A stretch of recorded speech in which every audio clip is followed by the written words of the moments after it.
it's very funny that we're talking, not only because, we've seen you in things throughout my life. Like my sister used to love, being blind in Canine. Like, got a real kick out of that. But obviously seeing you in Song Sung Blue and Chronology of Water, very classy awards driven films where we're like, oh shit, look at these like performances. But I have other writer friends. We do a movie night every like Friday or Saturday. I'm actually going to it after we wrap this. And we've done two of your movies in the past year. So I don't know how many times you're going to be talking about the Chronology of Water, but also the principle in taking care of business. Stay at school. Just the reaction every time you had to like separate people. We've for like the better part of a year. So it's just very funny to see how like life works out like that. That's funny. And it also, I think it speaks to like being interesting as an actor, right? Those are early career performances where like, you want to pick good stuff. You want to have a say in what you do, but you also want to be able to keep working. You like paying rent. You like eating and buying things. So there's that balancing act of, it's only later on when you can go, oh, I can say no. How cool is that? Like, I'm not a dick if I say. Yeah, I heard a great interview with Al Pacino in the New York Times, and they were like, "Why do you pick these movies?" He goes, "Well, ultimately, actors like to act, Yeah. and I play everything like it's Hamlet. Yeah. So the rest of the movie is up to the rest of the people." Yeah. And Gene Hackman once said, "I was trained as an actor, not as a script picker." So interestingly, a guy who would not And be. then you know what? Tony Curtis said, Yeah. a member of the House of Blues, he said, do everything that they offer you Yeah. because you never know. Oh yeah. The calls will stop coming one day, and Yeah. it's sooner than you like. But yeah, no, Yeah. it speaks to like, most people act because it's the only thing they want to do. It's the only thing you kind of feel makes sense. Some people go pivot from comedy to that. There's ways you get there, but nobody just falls into acting because it's a fun gig and they want to pay their rent, right? That's the bonus, is that I can make money doing this. I can't believe. Yeah, right? They're they're, paying me? yeah, they're not I'm asking. telling you, if I didn't have an agent, I'd be doing stuff for free. Well, don't say that out loud because people I will. know, right? Don't tell. I'm always like to the agent, take it. Yeah, No, it's not enough money. Just take it. I don't care. It's a great role. I think I want to be your agent now. I just get a Yeah, lot. right. But it's, but that's how you'll wind up in like Chronology of Water, like a movie that doesn't have a high budget. It doesn't matter, right? There were actors who, if money didn't matter, all these, $100,000 films, $1 million films would have so many more actors in them because they wouldn't care, right? Yeah. It's, Yeah, I don't. I've done four movies this year. I mean, two of them were like stoner comedies for, low budget, $1.5 million, $2 million budget. I mean, but I had a ball. And then, Kristen Stewart, it came out of the blue. I don't know. It just came.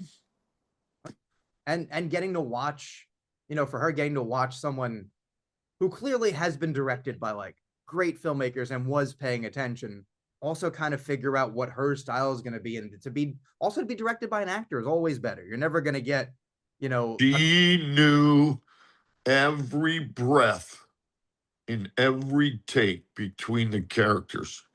She wrote it. She is the heart of a director and an actor, and she knew everything. She was one of the brightest directors I've ever worked with. which, She was incredible. I love her. and also you want a director to be enthusiastic, right? I remember I've heard Kevin Smith talk about most of what a director does is, I'll say yes, 10, blue, 1. You're giving direction to better people, and also you're the cheerleader of like, I can't believe we're doing this. It's so great you're here. Like having a director who's like, I love what I'm doing. This is exciting to be doing it. You're always gonna have a better time on set. Oh my God, it was fun. She just has such a depth of soul, this girl, at such a young age. I mean, this is her debut and she wrote it. I mean, she's got a great career in front of Oh yeah, her as a director. and right off the bat to be doing something like that, and then Yeah. for Song Sung Blue for having Craig, Craig has worked with everyone at this point, right? Not a lot of people can be like, Eddie Murphy likes me and will work with me more than once, right? That's a feather in your cap to be like, that's a picky guy. And when it's a role in the film that before you go to see it, I don't think anyone's thinking about that character, right? And by the end of the movie, you go, oh, that movie's better because that's a character actor role that's just played well. Like if you like movies, that kind of role is always fun to see. Like, oh, there's gonna be like 4 scenes where they're just gonna be better because Jim shows up in it. Thanks, man. Yeah, I had fun doing that. And Craig is another. I mean, I've been really lucky. Craig's a terrific auteur too. They both are. They both wrote those scripts and they both directed them, and they both knew every breath between every character. And Craig comes from Memphis, and he has got the soul of a musician. And I'm a musician. And this song is sung Blue is about music and musicians and a passion. And he just every scene had music in it, whether it was between dialogue or real music. And the whole movie was edited like a symphony. I mean, it's beautiful what he did. And I mean, he did Hustle and Flow, which is a great musical. He music and Craig always go together. And I think that telling the story in this way, because if you watch any movie that's about musicians, right? Whether it's real, made up, fiction, biopic, documentary, you want to feel why, right? You want to know why someone makes music, because most people can't. I have a guitar. I broke the string 2 seconds in and went, fuck this, and never picked it up again. I went, does not work for me. But, I'm wearing a Bruce Springsteen shirt. Like, he looked at it and it made sense. And one of my favorite movies of the year is the Springsteen movie. And like, that's about a guy who goes, I will die without music. I'm already sad and I need some kind of outlet or bad things will happen. And here, they're people who don't have a lot in their life, right? Music is the outlet. They don't, but they have that music and that desire to perform and connect with an audience. And it is their magic, and they chase the magic.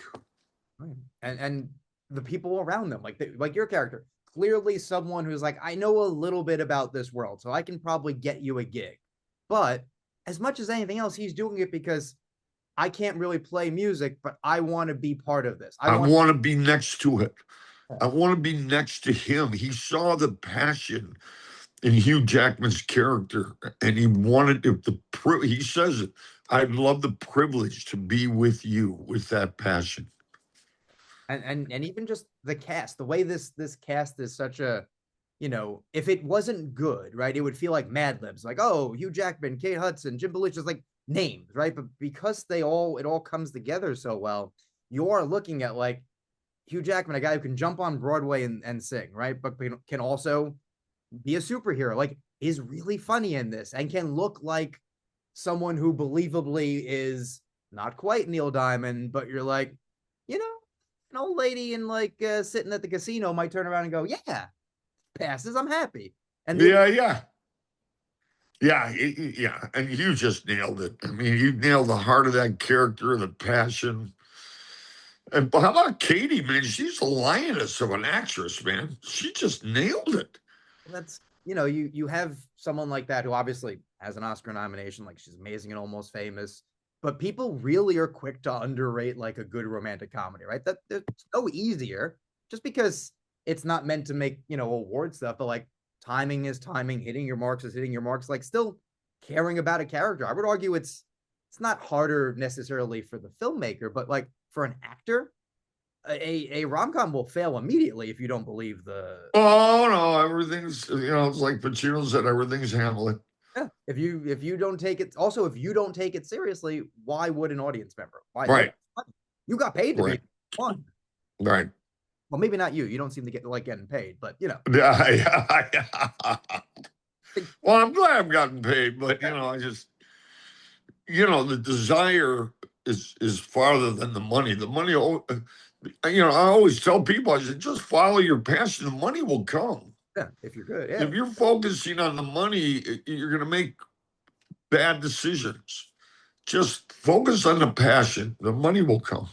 Also, yeah, if you have a long enough career, right, you'll also gravitate toward things you like, you can do well, or you're scared of in an interesting way. Because if you're successful, and you've experienced this, right, you'll get sent the thing you already did. You'll get 10 versions of something you've already done, and 5 of them are just bad, you're not going to do, right? And the other 5 Yeah. are, I might do, but I've done, like, all right. You start, if you have that, like, I guess I could do that, you've already kind of like stepped back from it. Yeah, it's funny you say that because I kind of felt that last year. I was like, I'd get some scripts and I just didn't get inspired at all. And I was like, Mage, what's the matter? I said, I've been killed. I've killed people. I've done comedies. I've done musicals on Broadway. I've beaten people up.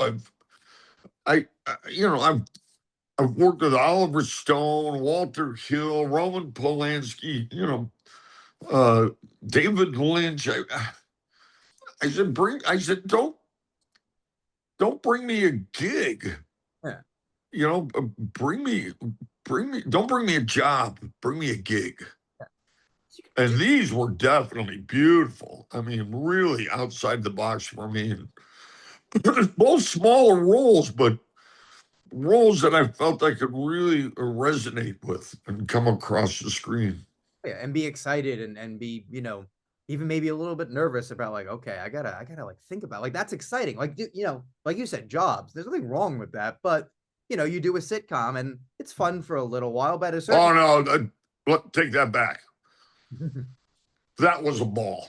well, yeah, but According to Jim, was a ball, and I did the same thing with Larry Joe Campbell.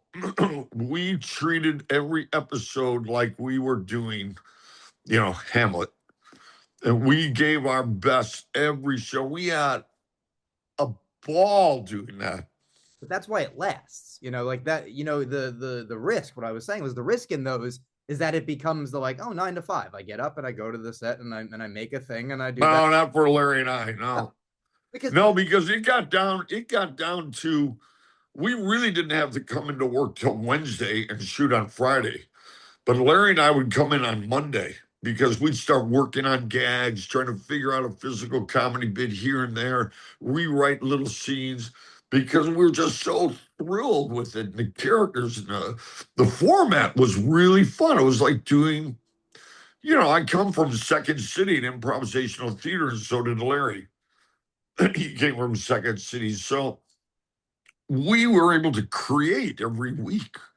Uh, we were able to improvise and rewrite things, and it was a great collaborative effort on that show, and it was so fun. well, that's how it's working, right? If you're like, I want to come in because I'm having a good time. Oh my God.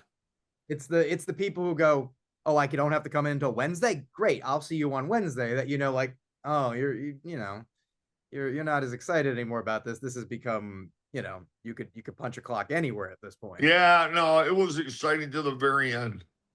Well, that's the soul of an improv, right? Give me, okay, we have a house, right? I have a house. All right, I've got a family. All right, what do we want to have them do? They're going to kind of be in the same spot next time. So as long as we don't ruin the world that we're creating, Right. have to do anything. He's a pilot this week. I don't know how we're going to get there, but if I can make him a pilot, like, I can think of a funny scene at the airport. Like, Yep. Yeah.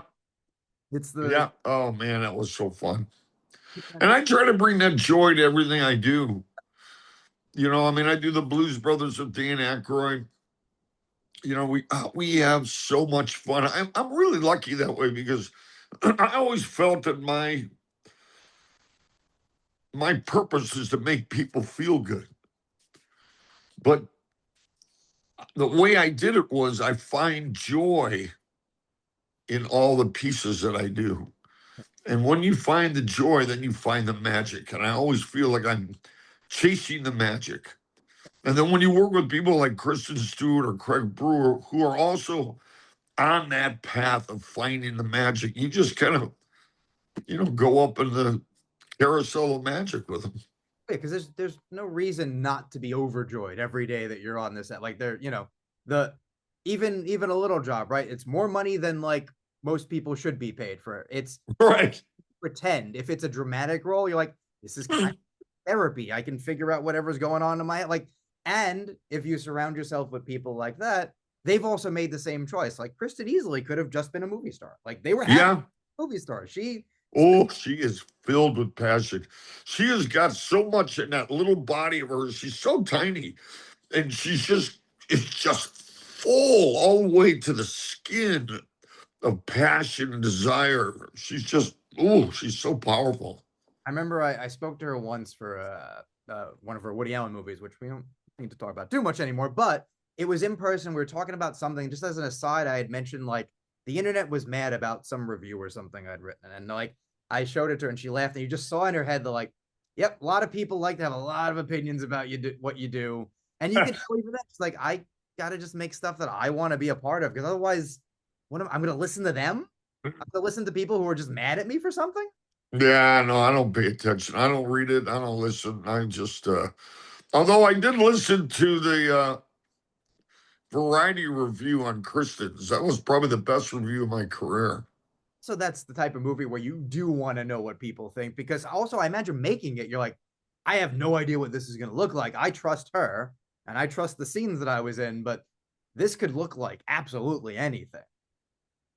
You never know. As long as you do your work, you show up and you deliver the best you can, and then you just got to trust, which is very hard to do. Oh yeah, well that's what a good director, especially a director who's an actor or a director who has a musical sense, like with That music, yes. I was trained like I said in Second City, where the comic rhythms were all musical, and we had a jazz pianist that would play the scenes in and during the scenes, and he actually taught us the jazz of improvisation and the sense of timing and musical rhythms. And that has always been like my foundation of everything I've gone into. and also musicians, comedians, like the you got to do it bad to do it good, right? It's never going to be perfect the first time, and you need to trust that a director, if you do an absolutely awful take, it's never going to see the light of day, and that's okay. Yeah. Yeah, that's true. If you don't trust the director, that's the one they're going to use, and I don't want. Yeah. Gene Hackman, I heard a story about Gene Hackman once about he was like, they used to call him the Teflon actor because it didn't matter what movie he was in, he was always great. Oh, yeah. And Danny worked with him on a movie, Danny Aykroyd, and he said, Jimmy, he gives that director 15 minutes. And if he doesn't like him, he said he turned to the director and said, look, all I want to hear from you is louder, softer, faster, or slower. That's it. Well, like that's why he and Clint were so good together. Like men who don't have time for this. Essentially. Yes. Like I heard about like Matt Damon doing like, okay, I have to do this weird, tricky like South African accent. I don't have it down yet. We'll figure it out. We'll do the first take, and he does it. And he's like, oh, that wasn't good. We ready to go again, boss? And he goes, well, if you want to waste my time, I'm like, oh shit, okay. All right, I have to have it down every time because we're not going to do it again. All right. Yes. Have one bad scene in this movie, I guess. Moving on. Like, yes. Clint's like that. He moves one take and moves.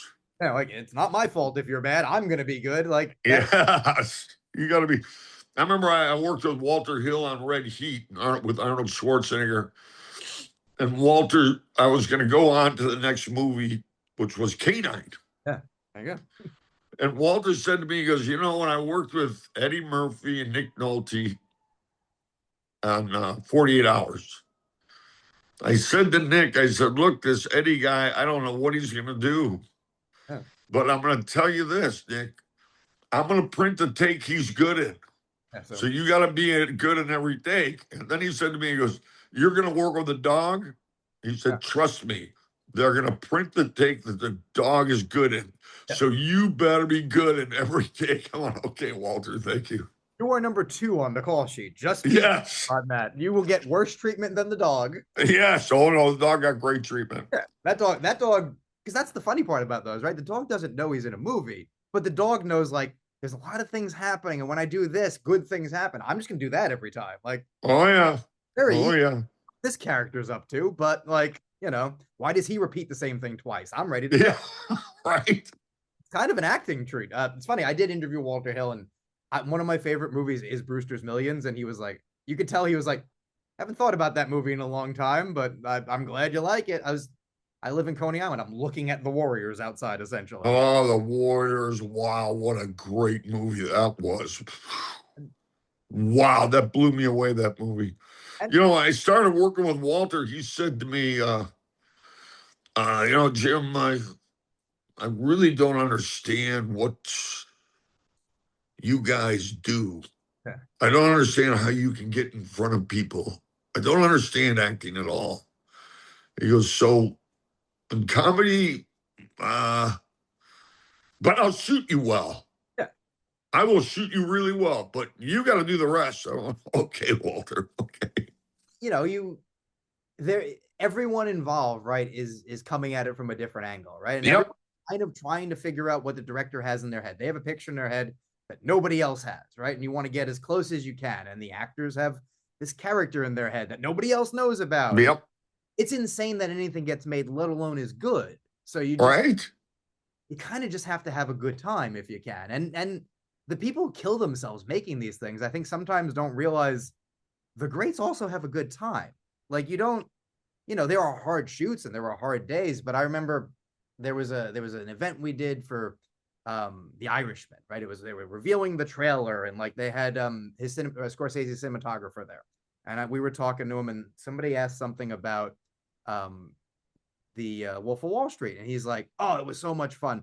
Problem was, we would always have takes ruined because people were laughing. And Ah, do you know who the worst offender was? And people were blah blah blah. He's like, "It was Marty. Marty ruined multiple takes every day because he thought what we were making was funny. He was having a blast making this movie." oh, yeah. You don't want anybody cracking up.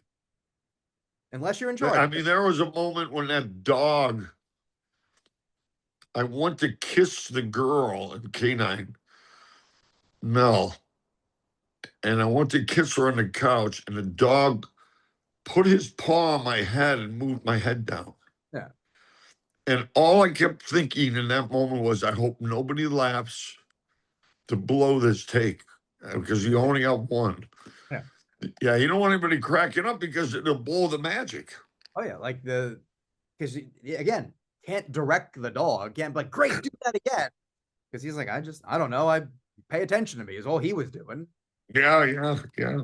That is the thing. I remember my ex's dog used to do. If I picked up my phone, she would like knock it down, like, no, don't look at that. And I'm like, I don't Yeah, can't figure out why this is what you're doing, but I think it's very funny. We just keep doing it. yeah. Meanwhile, my dog's snoring in the corner right now, Well, it's ruining this take. But no, as we sort of wrap up, I think it also just all this year, especially between the other things you shot, but these two especially speak to what this should be, right? Being able to be in a tiny movie, right? That's experimental and made by an actor and is asking you to play a real person. Being in a giant like family Christmas movie, right? A thing that like your parents would go to see. Like it kind of speaks to this is literally what cinema is, right? Challenging movies where you leave and you go like I felt something and I the magic of the movies. And when they come together and you can do both and be good in both, I mean, what more can you ask for? I'm having the greatest year. I got to tell you. I mean, the difference in these performances. I'm like, wow, you really do have a range, Jim. I only thought I did one kind of thing, but if I studied for 3 months for that Kristen Stewart thing. I mean, I studied. I listened to every speech that Ken Kesey gave. What a brilliant man he was. I mean, he changed the culture with the LSD. And I got into him, and when I came out, it was him. And then the same thing with Craig Brewer and Sung Blue. It's like he was a real person. I studied him. I got everything I could read on the real guy. And I met the daughter at the premiere, and he's passed. And she searched me out at the party, and she teared up. Because you want to She said, "You really captured my dad." I said, "He had a beautiful heart." She was, "He did." And and she it's was, I think it's because it's not an impression, right? If you do an No. impression, try to get them perfect, it's wrong, right? If I could do a perfect impression of your father, right, you'd be like, it's not him. I know it's not him. It's good, but it's not him. But if you tell a story, right, about a funny thing that your dad did or like your grandfather did, people will go like, I remember that guy. Yeah, I mean, by the way, the same thing happened in Song Sung Blue. It's like he's not a Neil Diamond impersonator. Yeah. He's a Neil Diamond interpreter. Yeah. And I did the same thing with Ken Kesey. I mean, I did not imitate Ken. I tried to capture his essence, match it with, which, there were a lot of things that happened to him that were close to me, that happened to me. And so I just meshed the two together, and whatever came out, came out. Oh yeah. Well, I mean, that's the magic of the movies, right? If you do it right, it will have the same power every time someone watches. The difference. I mean, again, it goes back to that Second City days. There used to be a saying, you wear your character like a straw hat lightly. And so the essence of you come out through the character as opposed to hiding behind the facade of an imitation. Oh yeah, because that's again, everyone is interpreting it differently, right? Everyone's gonna bring their own thing to it as an audience member. It's different than watching the ball game, right? Everyone's kind of experiencing, I'm a Met fan. Everyone's experiencing the same annoyance. I'm a Met and Jet fan. Everyone has the same feeling every week. Oh, I'm sorry, man. I'm so sorry. I always thought of it because I'm just like, as I thought of it, I'm like, oh, very, very big Chicago guy. It's been good for you recently. God damn you. Yeah, I think this might be the last week. We're number one in our division, but I'm gonna enjoy the week while we got it. Listen, Pittsburgh. I would be, well, you can beat Aaron Rodgers. I'm happy to be rid of him. He was well behaved for like a little bit. Then he got hurt and started talking again. And he shouldn't talk. Yeah. He shouldn't. He's just play. Well, it's as we wrap up. It's very actorly, right? If you feel like you're the smartest guy in the room, it doesn't really matter if you're smart or not, right? Like I think you bring Aaron Rodgers out into the world, he's whatever. But in a locker room, he's like, oh, I'm the professor of all these. All the things in my head I have to tell you. And he starts talking about aliens, and you go, don't you throw a ball? Well, throw the ball, Aaron. Just throw the ball. I don't even think you graduated from Berkeley. Like, didn't you leave after 3 years? Like, go finish that and then come back and talk to me. Funny. Oh, thank you so much for doing this, man. I love. Oh, hey, man, thank you for your support. I mean, these films are very important to me. It's been a very important year for me as an actor, and I'm so glad you could see it and share it with me, and makes you feel good that you enjoyed them. Oh yeah, I saw Sung Sung Blue during a bad weekend, and it made me feel something for a little bit, and that was. Hey, man, I teared up twice in that movie. And us, I watched the movie kind of a little detached as an actor. You're watching setups, but Craig just brought me into that story, and I just went along. I teared up. I mean, I haven't cried in 3 decades. Well, see what happens at the end of the season. Yeah. Hold that thought. Yeah. Congratulations on this, man. I'm excited to see what happens next. I think a lot of people are gonna start sending you stuff you wouldn't expect now. Thank you, man. I'm looking forward to those moments. Thank you. My pleasure. Thank you, man.